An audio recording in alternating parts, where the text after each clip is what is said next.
Assalamualaikum warahmatullahi wabarakatuh. Waalaikumsalam warahmatullahi wabarakatuh. Selamat siang semua. Waalaikumsalam warahmatullahi wabarakatuh. Selamat Suatu. siang, Ibu. Apa kabarnya hari ini? Baik, Bu. Alhamdulillah Oke. sehat.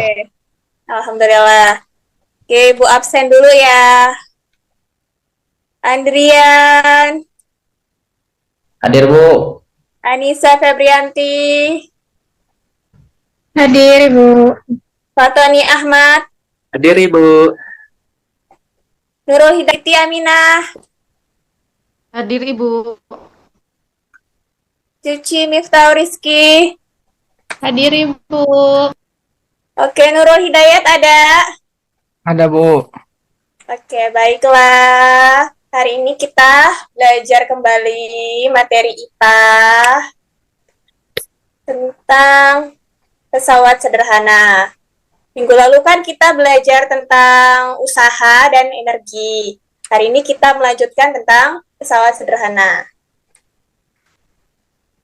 Tujuan pembelajaran yang harus kalian capai hari ini, yang pertama, peserta didik dapat menjelaskan manfaat menggunakan pesawat sederhana melalui kegiatan diskusi dengan tepat. Yang kedua, peserta didik dapat menjelaskan jenis-jenis pesawat sederhana dalam kehidupan sehari-hari melalui kegiatan diskusi dengan tepat. Yang ketiga, peserta didik dapat memilih pesawat sederhana yang sesuai dengan permasalahan yang ditemui di sekitar melalui kegiatan diskusi dengan tepat.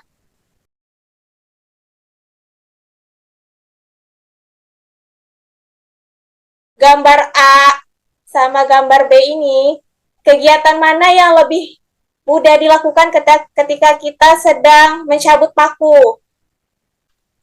B, Bu. Bu. B, Bu. Ya, kenapa Bu, yang B, B? Bu. Karena dia pakai Benar ya, bahwa di gambar B itu menggunakan alat yang memudahkan kita untuk mencabut paku. Ada yang tahu tradisi apa?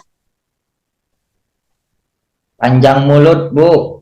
Ya, benar. Jadi benar, tradisi panjang mulut ini kan adalah salah satu tradisi khas Banten ya, di mana kita melakukan arak-arakan keliling kampung isinya itu berupa alat-alat rumah tangga, ataupun makanan, ataupun hiasan-hiasan yang sebenarnya juga menggunakan bantuan dari konsep pesawat sederhana.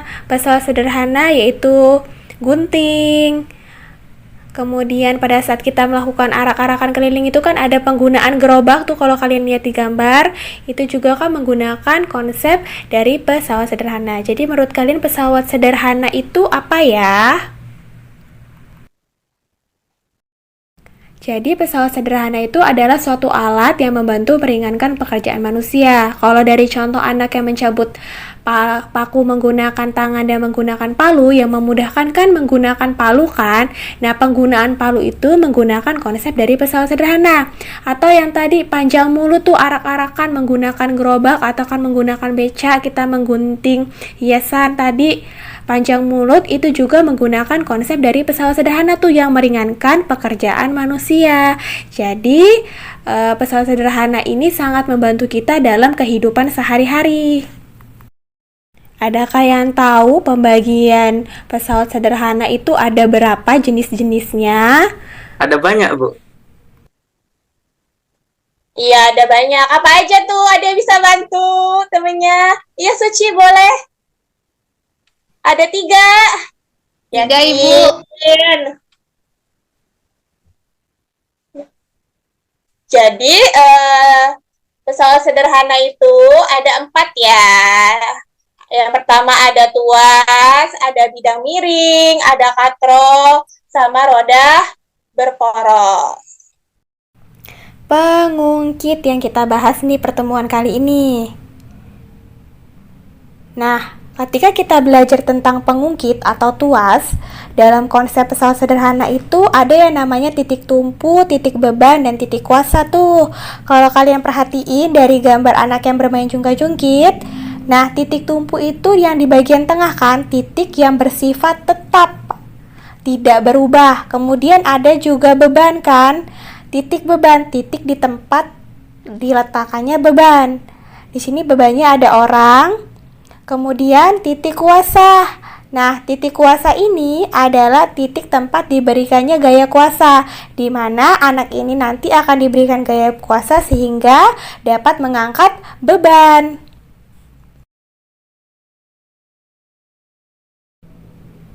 Nah, ini adalah contoh tuas jenis pertama, yaitu gunting. Jadi kata kunci untuk mengingat tuas jenis pertama itu, ingat aja bahwa titik tumpu tuas jenis pertama itu di bagian tengah. Nah, penggunaan gunting ini misalnya dalam tradisi panjang mulut tadi digunakan itu untuk menggunting hiasan-hiasan panjang mulut kan, sehingga dapat menjadi rapi. Selanjutnya ada jungka-jungkit, ada obeng, di mana juga titik tumpunya di bagian tengah untuk tuas jenis pertama nih. Kemudian tuas jenis kedua ini contohnya ada pembuka tutup botol. Nah, ini titik bebannya di bagian tengah untuk kata kuncinya kalau kalian perhatikan. Jadi untuk titik tumpu dan titik kuasanya di bagian kanan dan bagian kiri. Contoh lain dari tuas jenis kedua ada gerobak beroda 1, kemudian ada juga pemecah biji-bijian. Ini menggunakan konsep dari pesawat sederhana jenis kedua.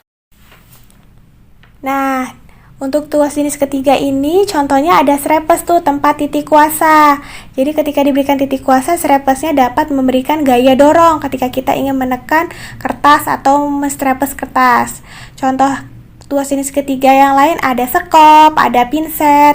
Ini juga menggunakan konsep dari pesawat sederhana tuh dalam kehidupan sehari-hari. Untuk mencari tuas atau pengungkit pada suatu bidang, kalau kalian lihat dari gambar di sini, kalau titik tumpunya di tengah, itu termasuk tuas jenis berapa ya, Andrian? Jenis 1, Bu. Iya, benar. Kalau titik tumpunya di tengah, berarti tuas jenis pertama. Nah, rumusnya untuk mencari tuas yaitu W dikali LB sama dengan F dikali LK, di mana W itu adalah berat beban, F itu gaya, LB itu adalah lengan beban, LK itu lengan kuasa. Nah, kemudian juga kita akan mencari namanya juga keuntungan mekanik nih. Caranya dengan W dibagi F atau LK per LB. Silahkan perhatikan video tentang latihan soal mengerjakan tuas atau pengungkit pada suatu bidang. Diperhatiin baik-baik video. Oke, dari video ini kalau kalian lihat, perhatikan bahwa soalnya meminta A. Tentukanlah panjang lengan kuasa, yang B. Keuntungan mekanik tuas tersebut. Diketahuinya di sini ada F nih, gayanya 150 Newton.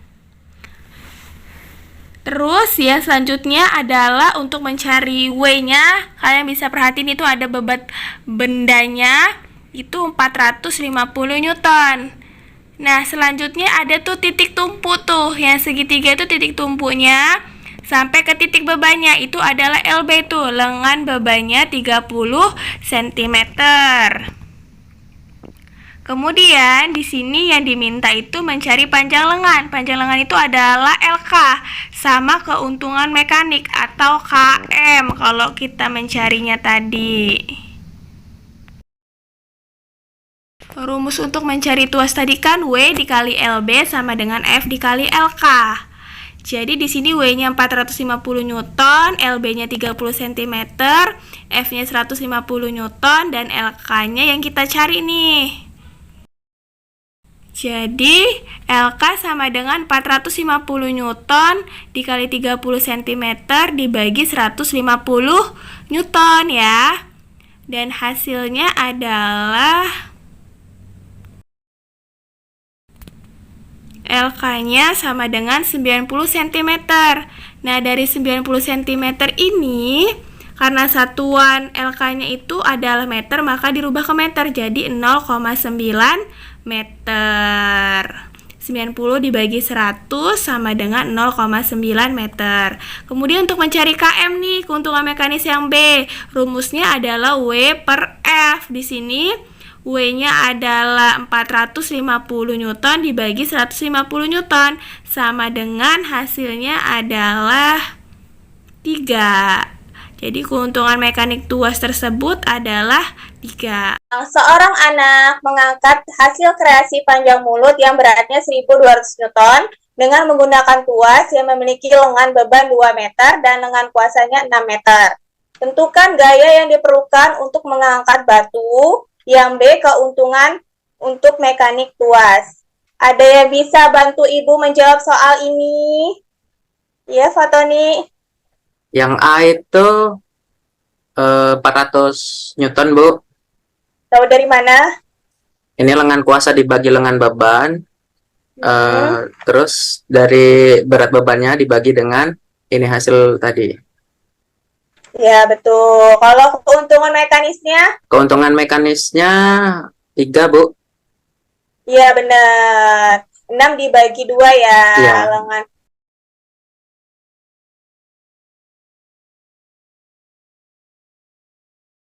Baiklah, ini adalah LKPD 1 dan LKPD 2 yang akan kalian kerjakan.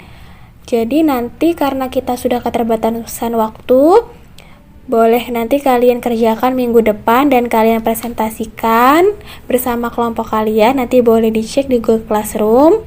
Kemudian dari penjelasan Ibu tadi ada yang ingin ditanyakan? Sudah sangat jelas, Bu, tugasnya. Oke, alhamdulillah kalau sudah jelas. Baiklah, Ibu mau kita salah satu membuat kesimpulan dari hasil pembelajaran kita hari ini. Kalau untuk contoh tuas jenis pertama tadi ada apa aja ya? Contoh tuas jenis pertama ada gunting, Bu. Iya, kalau kedua? Yang kedua ada gerobak dorong, Bu. Iya, kalau tuas jenis ketiga? Ada pinset, Bu. Iya, benar. Oke, terima kasih. Semoga pertemuan selanjutnya kalian juga dalam keadaan sehat. Ibu akhiri pembelajaran hari ini. Ibu mohon maaf apabila ada salah kata. Ibu akhiri, wabillahi taufiq wal hidayah. Wassalamualaikum warahmatullahi wabarakatuh. Waalaikumsalam warahmatullahi wabarakatuh.